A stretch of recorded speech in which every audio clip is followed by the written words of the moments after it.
Hello students, in this video we are going to do the numericals of chapter number 3 current electricity. ठीक है, remaining questions previous video में ध्यान होगा बेटे आपको, मैंने क्वेश्चन नंबर 3.1 टू 3.7 कराए थे. देन उसके बाद में 8 एंड 9 मैंने आपको लाइव क्लास में कराया था. And now the question number 3.10. So you can just see the question from your book on page number 128. ठीक है, so this is page number 128. ध्यान रखना बेटे. And this is question number 3.10. What is given to you in the question? 3 parts are there. So we are going to solve the first part of the question. A part क्या कहा है बेटे? In a metre bridge the balance point is found to be at 39.9 centimetre. So balancing length is 39.5 centimetre. So कहा है बेटे metre bridge में balance length कितना आ रहा है?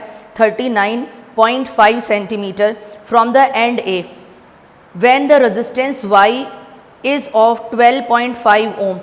Resistance Y resistance given to you 12.5 ohm. Okay, next further read करते हैं. Find the value of X. So X we have to find out. What is the X?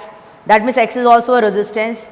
Why the connections between the resistors in a meter bridge are made up of thick copper strips. Okay, reasoning कि जो metre bridge के जो connections होते हैं, जो strips लगे होते हैं, वो थिन स्ट्रिप्स नहीं होते हैं, थिक स्ट्रिप्स होते हैं. वो एक रीजनिंग है, उसको बाद में डिस्कस करेंगे. पहले इसको देखते हैं बेटे. अगर आप रिकॉल करिए मीटर ब्रिज, तो किस टाइप का ये आपके पास डिवाइस रहता है? तो इसमें ब्रॉड मेटेलिक स्ट्रिप्स कनेक्टेड होते हैं इसके अंदर वुडन बोर्ड के ऊपर बेटे, और यहाँ पर 1 मीटर का वायर अटैच्ड होता है. अगर इसको थोड़ा सा पिक्चराइज करें, मैं पूरा पिक्चराइज नहीं कर रही हूँ, नहीं तो टाइम ज़्यादा लगेगा बेटे. और यहाँ पे 2 गैप्स गिवन होते हैं. दिस वायर इज़ 1 मीटर का वायर होता है, यानी कि 100 सेंटीमीटर. टोटल लेंथ लें तो कितनी आती है? 100 सेंटीमीटर. यहाँ पे फर्स्ट रेजिस्टेंस है आपके पास में X ज्वाइन कर दिया. ठीक है, सेकंड रेजिस्टेंस है, इस गैप में आपने Y ज्वाइन कर दिया है. ठीक है, सो फर्स्ट वाले गैप में X रेजिस्टेंस ज्वाइन है, सेकंड वाले में बेटे Y रेजिस्टेंस ज्वाइंड है. ठीक है, Y की वैल्यू आपको गिवन है. और जो बैलेंस पॉइंट आ रहा है, गैल्वेनोमीटर को जॉकी से कनेक्ट करते हैं, जॉकी को स्लाइड करते हैं फ्रॉम A टू C. ठीक है, ये वायर होता है 1 मीटर. अक्रॉस इसके एक की हेल्प से एक बैटरी कनेक्टेड होती है. दिस इज द सोर्स जिसका EMF E है. ओके, सो जॉकी को हमने स्लाइड किया, वो कह रहा है 39.5 सेंटीमीटर में बैलेंस पॉइंट आ गया. सो बैलेंस पॉइंट कितने सेंटीमीटर पे आया बेटे? ये लेंथ गिवन है 39.5 सेंटीमीटर. तो ये रिमेनिंग लेंथ, जो बाकी की लेंथ होगी वायर की, वो कितनी बचेगी? 100 सेंटीमीटर का वायर होता है, तो क्या बचेगी बेटे? 100 माइनस 39.5. ठीक है, सो दैट इज़ देयर. अब आपको इसमें सिर्फ कैलकुलेशंस करनी है. देखिए, ए पार्ट में उसने पूछा है X निकालना है. अगर नल पॉइंट आ गया, और बल्कि वो कह रहा है कि बैलेंस पॉइंट कितने पे आ गया? नल पॉइंट आ चुका है कितनी लेंथ पर? 39.5 में गैल्वेनोमीटर में करंट क्या हो गया? 0. तो आप व्हीटस्टोन ब्रिज वाली कंडीशन याद करिए. X अपॉन वाई किसके इक्वल आएगा बेटे? मैंने मीटर ब्रिज कराया था आपको. X अपॉन वाई क्या आता है? L upon 100 minus L. So that is X you have to calculate. X calculate करना है. Y is given to you 12.5. ठीक है बेटे, length, balancing length is given to you 39.5. ठीक है, and 100 minus L, that means 100 minus 39.5. And you can further solve it. इसको अपने आप कैलकुलेशन है बेटे. सो X की वैल्यू आप कैलकुलेट करेंगे, और X जो भी आएगा उसका आंसर ओम में लिखेंगे. ठीक है, तो अब X की वैल्यू आप कैलकुलेट करेंगे बेटे. Solve it. वीडियो पॉज करके आप प्लीज़ कैलकुलेशंस कर लेंगे and solve the question side by side. ठीक है, तो ये समझ लेना 2 पॉइंट्स थे. X और Y आपको 2 रेजिस्टेंस गिवन है जो गैप्स में है. एक की नोन रेजिस्टेंस है, दूसरे की अननोन है. बैलेंस पॉइंट गिवन है, तो आपने कंडीशन लगा के, ठीक है, क्योंकि बेटे मीटर ब्रिज का जो प्रिंसिपल होता है वो क्या रहता है? बैलेंस व्हीटस्टोन ब्रिज के प्रिंसिपल पे बेस्ड होता है ये. ठीक है, तो X upon Y R1 upon R2 equals to R3 upon R4. ठीक है, ये क्या आता है? X अपॉन वाई, एक रेजिस्टेंस ये काम करता है L, बाकी रिमेनिंग कितना काम करता है? 100 minus L. Per unit length जो रेजिस्टेंस होता है बेटे, रिकॉल करो थ्योरी जब पढ़ाया था, स्मॉल r वो कैंसिल हो जाता है. तो यहाँ से कैलकुलेट कर लेंगे. X की वैल्यू कैलकुलेट करो. Do it fast. Now see it बेटे. अब आप इसकी कैलकुलेशन करेंगे तो इसका रेजिस्टेंस की वैल्यू कैलकुलेट करके आएगी आपके पास 8.2 ओम. राइट, ये ए पार्ट था क्वेश्चन का. मैं इसको रब कर रही हूँ बेटे. अब हम चेकआउट करेंगे वो बी पार्ट में क्या पूछ रहा है. ध्यान रखना मैंने क्या बोला है. इसकी वैल्यू कैलकुलेट करेंगे और आप कैलकुलेशन करना बेटे, उसके बाद अपने आप लिखना 8.2 इसकी वैल्यू आएगी राउंड ऑफ में. अब आप क्वेश्चन का बी पार्ट देखिए बेटे. ये ए पार्ट था, नाउ बी पार्ट देखिए, मैं रीड कर रही हूँ क्वेश्चन को। हाँ, एक और रीजनिंग बेटे, ए पार्ट के साथ में रीजनिंग थी, ये जो कॉपर के स्ट्रिप है या मेटेलिक स्ट्रिप है, ये ब्रॉड स्ट्रिप क्यों है? बिकॉज बेटे resistance is inversely proportional to area of cross section. कहाँ से आया result? Parameters on which resistance depends. ये थ्योरी में बेटे एक फॉर्मूला कराया था मैंने, रेजिस्टेंस का एक्चुअल फॉर्मूला क्या आता है, किस किस फैक्टर पे डिपेंड करता है? R equals to ML upon ANE square tau, relaxation time. So यहाँ से क्लियर होता है कि resistance area of cross section के क्या रहता है बेटे? इन्वर्स। अगर आप ब्रॉड स्ट्रिप्स लेंगे so area of cross section greater रहेगा, तो रेजिस्टेंस क्या हो जाएगा? लेस हो जाएगा। So in order to reduce the resistance हम इसलिए ब्रॉड स्ट्रिप्स यूज़ करते हैं। सो एक रीजनिंग है और आप चेकआउट कर सकते हैं, उस रिजल्ट से आप आसानी से इसको एक्सप्लेन कर सकते हैं कि एरिया ऑफ क्रॉस सेक्शन ज़्यादा होगा तो रेजिस्टेंस जो है वो वेरी करेगा, और इस केस में अगर ग्रेटर होगा तो डिक्रीज हो जाएगा। अब आते हैं बेटे क्वेश्चन के बी पार्ट पर। ठीक है, जो मैंने बोला है ध्यान रखना, उसको ज़रूर लिख लेना। Resistance is inversely proportional to the area of cross section. ठीक है, अगर ब्रॉडर स्ट्रिप होंगे then resistance will be less. ठीक है, और करंट कैसे फ्लो कर सकता है? ग्रेटर फ्लो कर सकता है। Determine the balance point if in the above bridge if X and Y are interchange. अब देखिए बेटे वो कह रहा है एक्स और वाई इंटरचेंज कर दिए, दैट मीन्स वाई को एक्स की प्लेस पे लगा दिया, एक्स को वाई की प्लेस पे लगा दिया, तो अब सिचुएशन डिफरेंट है। दैट मीन्स अब क्या किया इसने, यहाँ वाई है बेटे आपके पास में and this place is x, so balancing length change हो जाएगी। अब हम नहीं जानते हैं बेटे बैलेंसिंग लेंथ कितना है, अब मैंने इसको एल डैश लेट कर लिया, मुझे नहीं पता क्या है, सो एल डैश है। ठीक है, और यहाँ पर क्या आएगा? 100 माइनस एल डैश। अगर मैं इस क्वेश्चन को चाहती हूँ बेटे डायरेक्ट सॉल्व करना, बिल्कुल सीधा, तो देखो बेटे अगर आपने इनको चेंज कर दिया है तो जो बैलेंसिंग लेंथ पहले आ रही थी वो भी चेंज हो जाएगी। पहले ये कितना था? 39.5 और रिमेनिंग कितना था? 100 माइनस 39.5, तो उसका उल्टा हो जाएगा, 100 माइनस 39.5 इधर वाली बैलेंसिंग लेंथ आ जाएगी और 39.5 इधर आ जाएगा, क्योंकि आपने इसको इंटरचेंज किया है तो उसी रेशो में रेजिस्टेंस होता है, तो रेजिस्टेंस भी इधर भी कहेंगे तो वो भी इंटरचेंज, यानी कि इसकी बैलेंसिंग लेंथ इधर कितनी आएगी? 100 माइनस 39.5, तो डायरेक्टली बोले तो 60.5। ठीक है, दिस इज 60.5 और इधर कितना आ जाएगा? 39.5, वो आप माइनस कर लेना 100 में से कितना आएगा माइनस करके। अगर आप चाहते हैं बेटे कैलकुलेट करना, वो तो मैंने देखो आपको डायरेक्ट बता दिया कि आप इसको चेंज करोगे तो ये बैलेंसिंग लेंथ का रेशो भी चेंज हो जाएगा, इन्वर्स हो जाएगा पहले का। अगर आपको कैलकुलेट करना है तो आप कैलकुलेट कर सकते हैं। दिस टाइम आप क्या लिखेंगे? y अपॉन एक्स, ध्यान रखना बेटे x अपॉन वाई नहीं, y अपॉन एक्स किसके इक्वल है? L dash upon 100 minus L dash. In case की आपको प्रूव करना हो, y आपके पास में है बेटे 12.5, x आपने a पार्ट से कैलकुलेट कर लिया 8.2 is equals to L dash upon 100 minus L dash. Cross multiply करेंगे, ठीक है, और एल डैश की वैल्यू सॉल्व करेंगे और एल डैश आप कैलकुलेट करेंगे सेंटीमीटर में आएगा। So that is there, copy कर लीजिए बेटे वीडियो को पॉज करके, और एल डैश की वैल्यू ध्यान रखेंगे बेटे कितनी आएगी? 60.5 from A, so this is 60.5 centimetre आएगा फ्रॉम एंड ए। और नेक्स्ट वाला पार्ट रिमेनिंग, अगर ये आपके पास 60.5 आएगा तो रिमेनिंग 100 माइनस 60.5 कितना बचेगा बेटे? 39.5, उधर वाला वैल्यू आ जाएगी आपके पास। ठीक है, वीडियो पॉज करिए बेटे और इसको कॉपी करो। ओके स्टूडेंट्स, इसके बाद में थर्ड पार्ट पे जाते हैं। अब वो क्या पूछा है बेटे? Third part again is a reasoning. What happens if the galvanometer and cell are interchange at the balance point of the bridge. वो कह रहे हैं सेल और गैल्वेनोमीटर को इंटरचेंज कर दें, तो बैलेंस पॉइंट पे ध्यान रखना, बैलेंस्ड कंडीशन पे अगर हम सेल और गैल्वेनोमीटर को इंटरचेंज कर दें तो क्या फ़र्क पड़ेगा? In place of galvanometer cell को रख दें और सेल की प्लेस पे गैल्वेनोमीटर, बेटे वो अक्रॉस डायगनली अपोजिट पॉइंट्स होते हैं, दो डायगनली अपोजिट पॉइंट्स के बीच में गैल्वेनोमीटर होता है, रिमेनिंग दो डायगनली अपोजिट पॉइंट्स के बीच में क्या रहता है? सेल। अगर बैलेंस पॉइंट पे आपको इंटरचेंज कर दोगे तो no effect, balancing condition disturb नहीं होगी। सो आप क्या कहेंगे? On interchanging the galvanometer and the cell at the balance point will not disturb the balancing condition, ये बैलेंसिंग कंडीशन को डिस्टर्ब नहीं करेगा। दोबारा से सुन लो बेटे, आप लिखेंगे on interchanging them at the balance point it will not disturb the condition for the balance condition of Wheatstone bridge, so no current will flow through the galvanometer। इस कंडीशन में भी करंट फ्लो नहीं करेगा। would the galvanometer show any current? आप लिखेंगे C part में no, galvanometer will not show any current।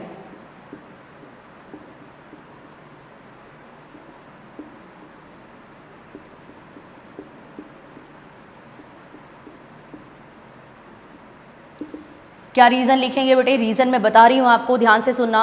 Because on interchanging them the balance condition of Wheatstone bridge will not be changed. वो balance condition पे ही रहेगा। सो galvanometer कोई current की reading show नहीं करेगा अगर हम बैलेंस पॉइंट को उसको इंटरचेंज करते हैं। सो ये था आपका question number 3.10। Now you please look at the question number 3.11। ठीक है, it's a very important question, even important than 3.9। मैंने आपको 3.9 भी इंपॉर्टेंट था, काफ़ी लेंदी क्वेश्चन था, सॉल्व कराया था, लेकिन बेटे 3.10 3.9 से भी एक इम्पॉर्टेंट क्वेश्चन है और एक ही फैक्ट है इसके अंदर जिसकी वजह से इम्पॉर्टेंट है और मैं आपको वो समझाने वाली हूँ। पहले आप रीड करिए जल्दी से। ओके बेटे 3.11, a storage battery of EMF 8 volt. So EMF of the storage battery is given to you as 8 volt.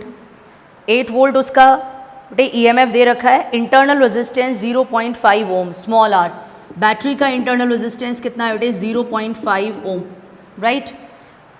Then being charge by 120 volt DC supply. ठीक है, एक्सटर्नल वोल्टेज, ये बैटरी है इससे अलग, एक्सटर्नल वोल्टेज DC सप्लाई है बेटे। That means कह सकते हैं एक बिगर बैटरी जिसकी हेल्प से इस वाली सेल को हम चार्ज कर रहे हैं, 120 वोल्ट की सप्लाई है। ठीक है, तो एक 120 वोल्ट की एक्सटर्नल DC सप्लाई से हम इस बैटरी को चार्ज कर रहे हैं, डिस्चार्ज नहीं बेटे, चार्ज कर रहे हैं यूजिंग अ सीरीज रेजिस्टेंस। एक सीरीज रेजिस्टेंस एक्सटर्नल रेजिस्टेंस है बेटे 5.5 ओम सर्किट में। Then what is asked in the question, what is the terminal voltage of the battery during charging. ठीक है, तो during the process of charging, so आपसे पूछा है बेटे टर्मिनल वोल्टेज, टर्मिनल वोल्टेज को V से दिखाते हैं, ड्यूरिंग चार्जिंग, राइट। पहले यहाँ देखें बेटे, चार्जिंग और डिस्चार्जिंग की इक्वेशंस मैं आपको थ्योरी में पढ़ा चुकी हूँ। चार्जिंग के लिए और डिस्चार्जिंग ऑफ अ सेल और अ बैटरी इक्वेशन क्या आती है बेटे? V = E - IR। ये आती है बेटे डिस्चार्जिंग की इक्वेशन, जब हम करंट ड्रॉ करते हैं बैटरी से। चार्जिंग में यहाँ पे प्लस आता है, तो इसने चार्जिंग के लिए पूछा है तो बेटे ये इक्वेशन आएगी। और ये terminal voltage, this is terminal voltage during charging, terminal voltage है बेटे। सो ये टर्मिनल वोल्टेज हमें फाइंड करना है, this is terminal voltage. EMF देखिए बेटे सेल का given to you as 8 volt, 8 volt आएगा। इंटरनल रेजिस्टेंस 0.5, बस एक करंट मिसिंग है आपके पास। ठीक है, और करंट की ही मेन कहानी है बेटे, करंट कैसे निकलेगा। ठीक है, सर्किट में करंट कैसे फ्लो कर रहा है, उसके लिए बेटे एक छोटा सा डायग्राम मैं आपको समझा रही हूँ। एक सेल है जिसका वोल्टेज है 8 वोल्ट। ठीक है, एक्सटर्नल रेजिस्टेंस है आपके पास सर्किट में, so this external resistance is 15.5 ohm, just a diagrammatical representation, 15.5 ohm is external resistance and the internal resistance of this 8 volt battery 0.5 ओम, ये इंटरनल रेजिस्टेंस है। 8 वोल्ट की बैटरी का जो इंटरनल रेजिस्टेंस है that is 0.5 ohm. ठीक है, resistance of the electrolyte in the cell, जो cell के अंदर इलेक्ट्रोलाइट है उसका जो रेजिस्टेंस है। अब यहाँ पे इसको चार्ज कर रहे हैं DC सप्लाई से, तो एक बिगर बैटरी मैंने दिखा दिया बेटे, चार्ज कर रहे हैं कितने? 120 वोल्ट की सप्लाई से। आप देखेंगे बेटे चार्जिंग के लिए इसके पॉजिटिव से इधर करंट जाना चाहिए, पॉजिटिव से करंट आना नहीं चाहिए। ये पॉजिटिव है, ये नेगेटिव, यहाँ पॉजिटिव है नेगेटिव। तो बेटे चार्जिंग का मतलब क्या है? 8 वोल्ट की बैटरी को हम करंट सप्लाई करें, हम उससे ले नहीं रहे हैं। तो 120 वोल्ट का जो सोर्स है बेटे वो इसको करंट सप्लाई कर रहा है, करंट दे रहा है, करंट हम इससे ले नहीं रहे हैं, ये कंडीशन है। ठीक है, तो 120 वोल्ट का जो सोर्स है वो करंट सप्लाई कर रहा है इसको, तो ये बैटरी क्या हो रही है? चार्ज। और अगर आप इससे करंट ड्रॉ करना शुरू कर दोगे तो वो क्या हो जाएगी? डिस्चार्ज। तो मैंने जस्ट समझाने के लिए आपको बताया है। अब बताइए बेटे करंट क्या आएगा आपके पास? बस यही मेन फैक्टर था। आप देखेंगे एक सोर्स का पॉजिटिव टर्मिनल दूसरे सोर्स के पॉजिटिव टर्मिनल से कनेक्टेड है, ये मैं आपको थ्योरी में पढ़ा चुकी हूँ बेटे। एक बैटरी का पॉजिटिव टर्मिनल अगर दूसरे के सेम टर्मिनल से कनेक्टेड होता है तो जो वोल्टेज होते हैं ये सब्ट्रैक्ट होते हैं, ऐड नहीं होते, सपोर्ट नहीं करते हैं ये। तो यहाँ पे वोल्टेज कितना आएगा? यहाँ देखो बेटे करंट क्या आता है? Voltage upon resistance. सो पूरे सर्किट का वोल्टेज क्या काम करेगा? 120 - 8। सो दिस इज वेरी इंपॉर्टेंट, 120 - 8। ठीक है, रेजिस्टेंस बेटे सीरीज में ऐड होता है, तो दोनों जो है ये पूरा सर्किट सीरीज में ही है। यहाँ पे देखो बेटे एक्सटर्नल रेजिस्टेंस कितना है? 15.5। यहाँ पे तो कुछ मेंशन नहीं है, दिस इज 15.5। यहाँ कितना है? 0.5। तो क्या आ जाएगा बेटे? Capital R plus small r। So current कितना आएगा? 120 - 8 दैट इज 112 अपॉन में 15.5 प्लस 0.5 दैट मीन्स करंट आएगा बेटे 112 दैट इज 16। ठीक है, सो करंट यहाँ से सॉल्व करेंगे एम्पियर में। यहाँ देखिए बेटे यहाँ से करंट की वैल्यू कैलकुलेट करेंगे, 112 डिवाइडेड बाई 16 कैलकुलेशन करिएगा अपने आप। करंट की वैल्यू जब यहाँ पर आएगी तो यहाँ पुट करेंगे। EMF सेल का देखिए बेटे कितना गिवन है? 8। ठीक है। करंट की वैल्यू यहाँ से कैलकुलेट करके यहाँ पुट करेंगे। इंटरनल रेजिस्टेंस क्या है 0.5, एक ही फैक्टर था, बच्चे इसको माइनस नहीं करते हैं। 99% बच्चे पता है कैसे कैलकुलेशन करके आते हैं, करंट की वैल्यू क्या निकालते हैं, वोल्टेज अपॉन रेजिस्टेंस, और वोल्टेज इसका लेते हैं, ठीक है, और ये इसको चार्ज कर रहा है तो इसको सब्ट्रैक्ट करना भूल जाते हैं, बिकॉज पॉजिटिव से कनेक्ट होगा तो नेट वोल्टेज कैसे आएगा, इसको सब्ट्रैक्ट करेंगे, ठीक है। होपफुली ये पॉइंट आपको क्लियर हो गया होगा बेटे। वीडियो को पॉज करके कॉपी कर लेंगे और कैलकुलेशंस खुद करेंगे and just check your answer. NCERT की बैक में आंसर्स गिवन है। सो 3.11 का पहले तो आप आंसर सोल्यूशन चेक करेंगे कि आपका आंसर सही आ रहा है टर्मिनल वोल्टेज का या नहीं आ रहा है। ये आंसर बेटे 11.5 आएगा, ठीक है, दिस वोल्टेज 11.5 आएगा, तो ध्यान रखना, आप चेकआउट कर सकते हैं, कैलकुलेशन करिए। नाउ बेटे see the next question 3.12 12th question.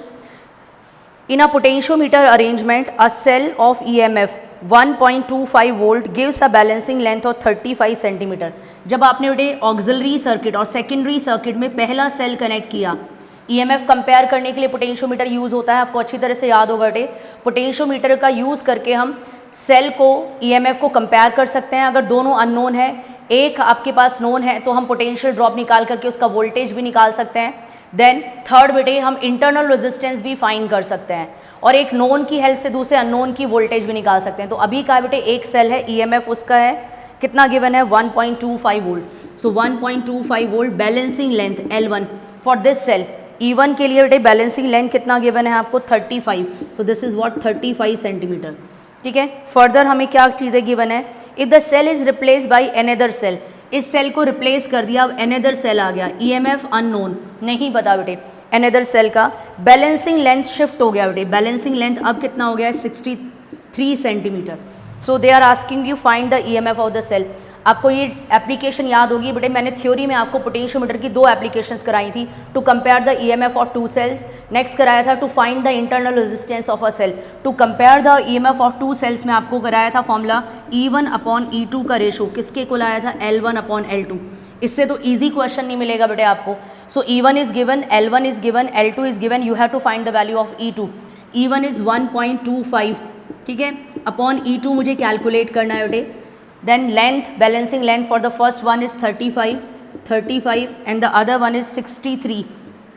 Clear, बस कैलकुलेशन करनी है बेटे, क्रॉस मल्टीप्लाई करिए, कैलकुलेट करिए। सो EMF क्या आ जाएगा आपके पास E2, इसके साथ क्रॉस मल्टीप्लाई होगा, ये दोनों आपस में क्रॉस मल्टीप्लाई होंगे, 1.25 इंटू 63 एंड डिवाइडेड बाई 35, ये आपके पास में आएगा बेटे। और ये जो भी वोल्टेज आएगा, EMF है तो वोल्ट यूनिट आएगी, कैलकुलेट कर लेंगे, ठीक है। वीडियो पॉज करिए, कैलकुलेशंस करिए, वीडियो पॉज करिए, कैलकुलेशंस करिए बेटे, चेकआउट करेंगे बेटे, कैलकुलेशंस करेंगे तो E2 का वोल्टेज आपके पास आना चाहिए 2.25 वोल्ट, और उसको आप वेरीफाई करेंगे, आप कैलकुलेशन प्रॉपर करके फिर अपना आंसर देखेंगे कि करेक्ट आ रहा है या नहीं आ रहा है। Now see the next question 3.13। पहले आप इसको बेटे कंप्लीट करने के बाद नेक्स्ट क्वेश्चन रीड करेंगे। अब नेक्स्ट क्वेश्चन देखेंगे बेटे, the number density of free electrons in a copper conductor estimated is 8.5 into 10⁻⁻28 per meter cube. Number density मतलब बेटे small n, that means number of free electrons per unit volume. Small n क्या होता है बेटे, number of free electrons per unit volume. कितने given है हमें 8.5 into 10⁻28 पर मीटर क्यूब, ठीक है, पर मीटर क्यूब, मीटर -3 पर मीटर क्यूब। सो ध्यान रखना बेटे 1 मीटर क्यूब का जो आपका लेंथ है वायर का, ठीक है, वॉल्यूम लेंगे उसको हम, उसके अंदर कितने फ्री इलेक्ट्रॉन्स प्रेजेंट हैं 8.5 into 10⁻28 free electrons are there. How long does an electron take to drift from one end to the other, कितना टाइम लगेगा इलेक्ट्रॉन को एक एंड से दूसरे एंड में ड्रिफ्ट होने के लिए, जबकि कंडीशन क्या दे रखी है कि जो वायर है बेटे, ठीक है, इसकी जो लेंथ है आपके पास में, length of the wire that is what 3 metre. So ये जो लेंथ है बेटे ये 3 मीटर है, तो उसने पूछा है इलेक्ट्रॉन को एक एंड से दूसरे एंड पे ड्रिफ्ट होने में, फर्स्ट एंड से सेकेंड एंड पे ड्रिफ्ट होने में कितना टाइम लगेगा, ये टाइम आपको कैलकुलेट करना है, ठीक है, कितना टाइम लगेगा आपके पास में। So they how long it take to move from one end to the other end, length is given to you, length is 3 metre, ठीक है, टाइम आपको फाइंड करना है। देन बेटे आगे क्या है, the area of cross section of the wire. So this is area of cross section, area of cross section is given to you 2 into 10⁻⁻6। So this is 2 into 10⁻⁻6 metre square. Standard unit में ही गिवन है, and it carries a current of 3 ampere, और current जो flow कर रहा है बेटे वायर के अंदर 3 एम्पियर। क्लियर? अब इसके अंदर एक पॉइंट आप यूज़ करेंगे बेटे, जहाँ भी करंट दिख जाए और कुछ कुछ वेलोसिटी का फैक्टर आएगा बेटे, बिना स्पीड के टाइम कैसे निकलेगा? तो मैंने आपको करंट और ड्रिफ्ट वेलोसिटी का रिलेशन एक ईजी फॉर्म में लर्न कराया था, I equals to vane, VANE। अब देखो ये चीज़ जो मैंने ट्रिक आपको बताई थी वो आपको पता चलेगी अब कैसे काम करती है। जब आपको सीधा रिजल्ट याद रहता है I इक्वल्स टू वेन, तो आपको कोई प्रॉब्लम नहीं होती है, बिकॉज आपको पता है वेन क्या है, drift velocity, V, A area of cross section, N number density, E is the charge on the electron. बेटे यहाँ वेलोसिटी नहीं है, अब आप अलग से यहाँ देखिए बेटे, जो वेलोसिटी होती है आप मुझे सिंपली बताइए डिस्प्लेसमेंट अपॉन टाइम, ठीक है? Velocity is equals to displacement upon time, velocity होती है डिस्प्लेसमेंट अपॉन टाइम। यहाँ पे बेटे ड्रिफ्ट वेलोसिटी की बात करते हैं हम फ्री इलेक्ट्रॉन्स के लिए, डिस्प्लेसमेंट हमारा लेंथ है वायर का, तो x की जगह मैंने L लिखा अपॉन t, तो बेटे जहाँ Vd है उसकी प्लेस पे हम क्या लिख सकते हैं, डिस्प्लेसमेंट अपॉन टाइम। तो यहाँ देखना बेटे, ये Vd की प्लेस पे हम क्या लिख देंगे बेटे, L अपॉन टी। सो यहाँ देखिए बेटे करंट क्या आ जाएगा, Vd वेलोसिटी है, क्या आ जाएगा, डिस्प्लेसमेंट बेटे अपॉन टाइम, ठीक है? किसके इक्वल है, ANE साथ में, ठीक है? This is ANESH। मुझे टाइम कैलकुलेट करना है बेटे, टाइम इधर लेंगे करंट अपॉन में आ जाएगा। सो दैट मीन्स अगर आपको टाइम निकालना है, ढंग से देखना बेटे किस तरह से आप निकालेंगे, टाइम इधर लेंगे करंट अपॉन में, सो क्या आएगा, LANE, ठीक है? अपॉन में करंट आ गया। अब देखिए बेटे कौन सी वैल्यू है जो आप नहीं जानते हैं, आपको टाइम निकालना है। Length of the conductor is 3 metre, area of cross section is 2 × 10⁻⁻⁶, number density is 8.5 × 10⁻28। Calculation थोड़ी लेंथी आएगी बेटे। करंट 3, लेंथ भी 3, करंट भी 3, 3 से 3 कैंसिल हो जाएगा, ठीक है? E क्या होता है, चार्ज ऑन द इलेक्ट्रॉन, और वो आप अच्छी तरह से जानते हैं बेटे, इलेक्ट्रॉन का चार्ज 1.6 × 10⁻⁻19 कूलम, ठीक है? सो इलेक्ट्रॉन का चार्ज क्या होता है, 1.6 × 10⁻⁻19 कूलम। तो यहाँ सारी वैल्यू पुट करके आप टाइम एस्टिमेट कर लेंगे बेटे, टाइम कितना आएगा। होपफुली सारे क्वेश्चंस क्लियर होंगे बेटे, and you have to do the calculations, एक एक कैलकुलेशन आपको करनी है। फर्दर भी मैं न्यूमेरिकल्स आपको वीडियोस के थ्रू NCERT के एग्जाम्पल्स डालती रहूँगी, लेकिन बेटे आप सीक्वेंस वाइज प्लीज़ उनको कॉपी करते रहेंगे